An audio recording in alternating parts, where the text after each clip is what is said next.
ನಮಸ್ಕಾರ. ನಾನು ನಿಮ್ಮ ಮದನ್ ಪಟೇಲ್ ಮಾತಾಡ್ತಿದ್ದೇನೆ. ಈ ದಿನ ಕರ್ನಾಟಕ ಚಲನಚಿತ್ರ ಅಕಾಡೆಮಿ ಅಧ್ಯಕ್ಷರಾದ ಶ್ರೀ ಸುನೀಲ್ ಪುರಾಣಿಕರವರ ಭ್ರಷ್ಟಾಚಾರದ ಬಗ್ಗೆ ಭ್ರಷ್ಟಾಚಾರ ನಿಗ್ರಹ ದಳದಲ್ಲಿ ಅಂದರೆ ಆಂಟಿ ಕರಪ್ಷನ್ ಬ್ಯೂರೋದಲ್ಲಿ ಒಂದು ದೂರನ್ನು ದಾಖಲೆ ಮಾಡಿದ್ದೇನೆ.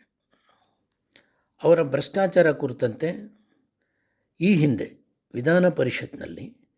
ವಿಧಾನ ಪರಿಷತ್ತಿನ ಸದಸ್ಯರಾಗಿರುವಂಥ ಶ್ರೀ ಮೋಹನ್ ಕೊಂಡಜ್ಜಿಯವರು ಸಹ ಪ್ರಶ್ನೆಗಳನ್ನು ಎತ್ತಿದ್ದರು. ಸದರಿ ಇಲಾಖೆಯಿಂದ ಬಂದಂಥ ಉತ್ತರ ಮತ್ತು ನಾನು ಪಡೆದುಕೊಂಡಂಥ ಹಲವಾರು RTI ದಾಖಲೆಗಳಿಂದ ಸಮೇತ ಅವರ ವಿರುದ್ಧ ನಾನು ದೂರನ್ನು ದಾಖಲೆ ಮಾಡಿದ್ದೇನೆ. ಒಂದು ಸಣ್ಣ ಉದಾಹರಣೆ. ಇವತ್ತು ಸರ್ಕಾರದ ಹಣ ನಮ್ಮ ಹಣ ಪೋಲಾಗ್ತಾ ಇದೆ. ಆ ದುಂದು ವೆಚ್ಚ ಯಾವ ರೀತಿ ಮಾಡಿದ್ದಾರೆ ಅಂದರೆ, ಒಂದು ನಾಡಗೀತೆ ಹಾಡುವ ಒಂದು ತಂಡಕ್ಕೆ ಬ್ಯಾಂಡ್ ಸೆಟ್ಟಿನವರಿಗೆ 13,75,000 ರೂಪಾಯಿಗಳನ್ನು ಅವರು ಕೊಟ್ಟಿರ್ತಾರೆ. ಅಂದಿನ ರಾತ್ರಿಯ ಊಟದ ವೆಚ್ಚ ಪ್ರತಿ ಒಬ್ಬರಿಗೆ 820 ರೂಪಾಯಿಗಳನ್ನು ಅವರು ಖರ್ಚು ಮಾಡಿದ್ದಾರೆ.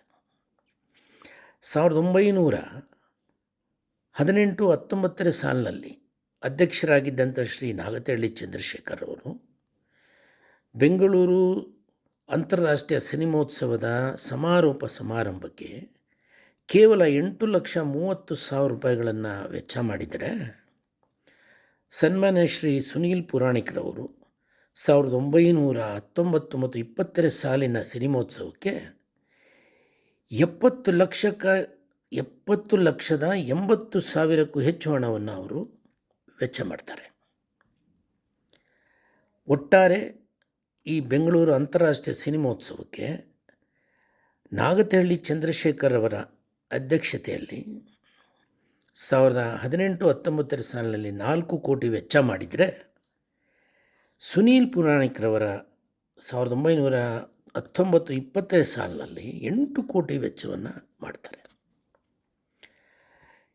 ಯಾವ ರೀತಿಯಲ್ಲಿ ಇಷ್ಟು 1/2 ಹಣ ನಮ್ಮ ಸರ್ಕಾರದ ಹಣವನ್ನು ದುಂದು ವೆಚ್ಚ ಮಾಡಿದ್ದಾರೆ, ಇದು ಯಾರ್ಯಾರಿಗೆ ಜೇಬಿಗೆ ಸಂದಿದೆ,